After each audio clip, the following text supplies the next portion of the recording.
kehidupan ini selalu menyediakan banyak pelajaran, atau dengan kata lain, banyak pelajaran yang bisa kita pelajari dari kehidupan ini.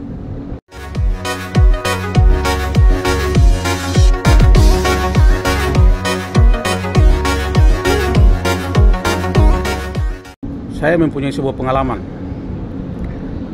Saat itu saya masih menjabat sebagai Bupati Dogiay sekitar tahun 2019. Suatu ketika sekelompok orang mendatangi saya di kantor. Kemudian mereka menyampaikan sebuah proposal.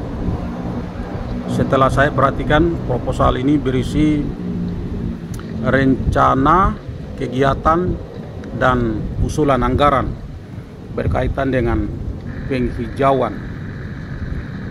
Jadi sekelompok orang ini ingin melakukan penanaman pohon di beberapa bukit yang sudah gundul atau sudah terbakar di Kabupaten Dogiay. Karena saat itu tidak ada dana yang kita sediakan untuk kegiatan semacam itu dan tidak terencana, saya secara tegas menolak proposal tersebut. Tetapi kemudian orang-orang itu terus memaksa saya atau mendesak, ya bukan memaksa, agar proposalnya bisa disetujui sehingga kegiatan itu bisa dilaksanakan.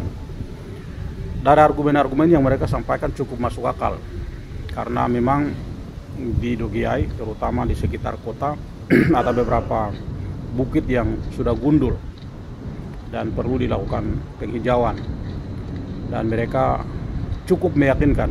Dari segi alasan saya rasa tidak ada masalah, dari rencana baik mereka juga tidak masalah. Yang menjadi masalah adalah anggarannya yang tidak tersedia waktu itu. Kami berdebat, saya memahami maksud mereka, tetapi kemudian mereka juga sebenarnya memahami maksud saya. Karena perdebatannya semakin lama, maka muncullah rasa emosi begitu. Jadi itu sudah tensi, jadi sudah mulai emosinya semakin memuncak. Jadi secara tegas saya bilang, kamu tidak usah paksa-paksa saya, karena saya tidak akan kasih kamu orang uang untuk melakukan kegiatan semacam itu. Dan saya sampaikan kepada mereka bahwa boleh kita laksanakan kegiatan itu, tapi tahun depan. Tapi dari kelompok orang yang mendatangi saya itu ada salah satunya adalah om saya. Karena saya menjawab dengan tegas, mungkin dia juga emosi. Jadi kemudian dia juga menanggapi saya dengan tegas. Dia bilang begini, Pak Bupati, saya mau kasih tahu kau dulu.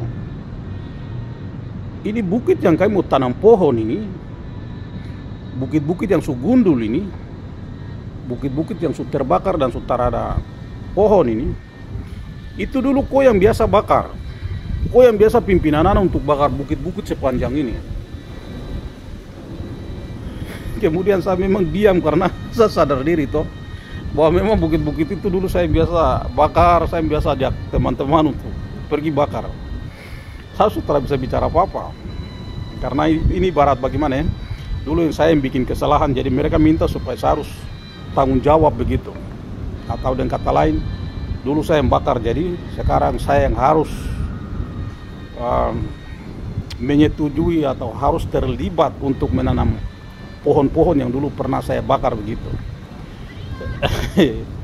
Saya antara bagaimana ya, ada rasa malu, ada rasa bersalah, tetapi saya rasa lucu juga. Jadi saya tertawa. Jadi mereka bilang, kok terus tertawa, ini barang yang dulu kau bikin salah yang kau mau perbaiki, gunung-gunung yang dulu kau bakar itu yang sekarang kau mau tanam pohon begitu. Ya akhirnya saya bilang begini, ya sudahlah, kalau memang begitu saya tahu diri, jadi nanti saya janji kegiatan itu laksanakan.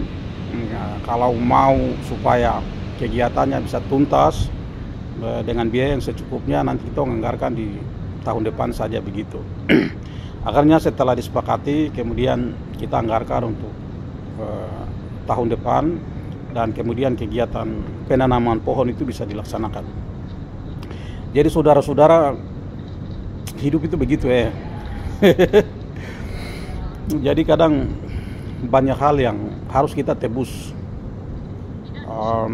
Ketika suatu waktu atau waktu yang telah berlalu kita melakukan banyak kesalahan-kesalahan, tetapi kemudian suatu waktu nanti setelah kita sadar bahwa itu sebuah kesalahan, setelah sadar bahwa ada hal yang harus kita perbaiki, perlu kita perbaiki, itu ibarat berani berani bertanggung jawab.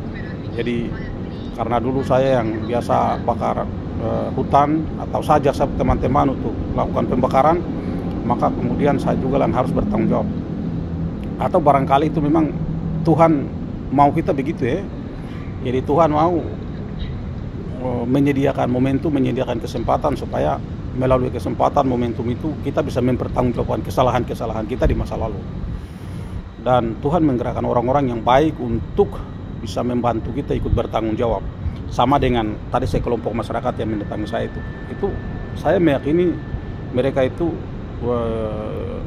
disuruh atau digerakkan oleh Tuhan untuk ikut menanggung kesalahan atau dosa saya dalam membakar hutan, merusak lingkungan di masa lalu yang harus saya pertanggungjawabkan sekarang begitu.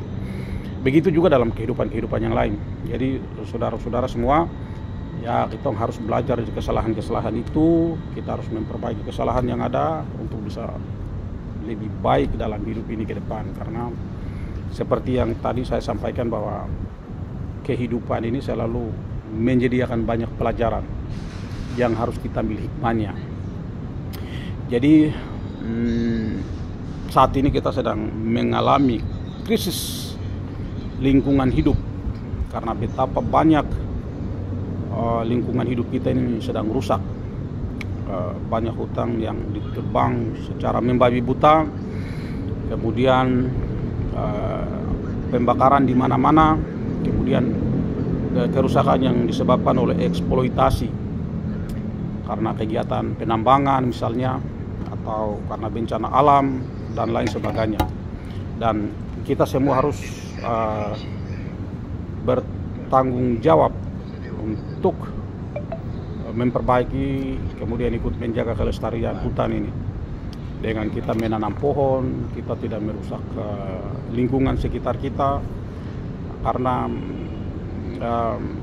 alam ini diatur dengan hukum alamnya sendiri. Jadi ada sistem alam yang berjalan sesuai dengan hukumnya sendiri. Jadi ketika kita mengganggu sistem itu, maka keharmonisan, keteraturan, kesesuaian itu akan terganggu. Dengan terganggunya lingkungan hidup ini, maka tentu saja akan mengganggu kehidupan manusia, karena kita adalah bagian yang tak terpisahkan dari lingkungan hidup itu sendiri. Karena itu kita harus bertanggung jawab untuk menyelamatkan bumi karena makhluk yang paling sadar untuk bisa menjaga keselamatan bumi adalah manusia. Kalau hewan, tumbuhan itu hanya mengikuti hukum alamnya sendiri yang sudah ditakdirkan seperti itu.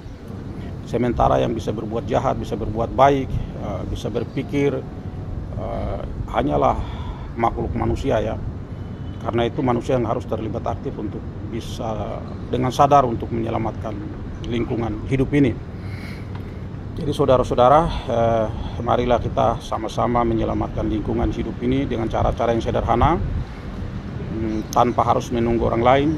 Secara pribadi kita harus bertanggung jawab sehingga kita bisa menyelamatkan planet bumi ini, sekaligus menyelamatkan kehidupan kita dan juga menyelamatkan masa depan kita.